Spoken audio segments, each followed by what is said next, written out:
Our daily burst of joy from Jesus is taken from Isaiah 28:29, and it says this: All this comes from the Lord Almighty, who is wonderful in counsel and magnificent in wisdom.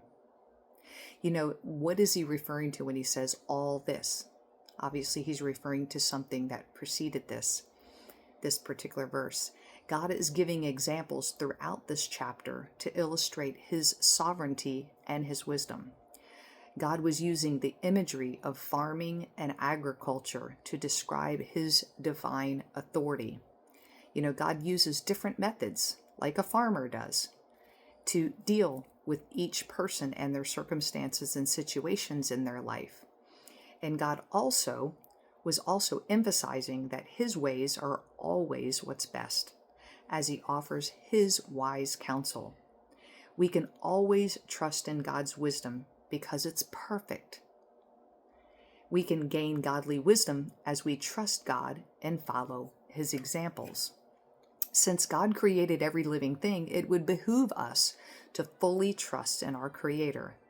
When we don't, as it's explained much more in this chapter, so check it out, we can end up in a spiritual stupor and lack of discernment, and then possible afflictions, judgment, and negative consequences to deal with.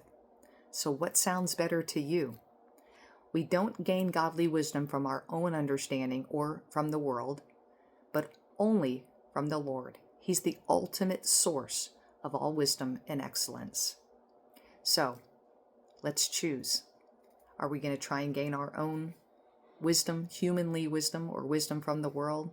Or are we going to come to know Jesus as our Savior, so his Spirit comes to live inside us and fills us with all of himself and gives us the ability to gain godly wisdom and to live that out in our lives?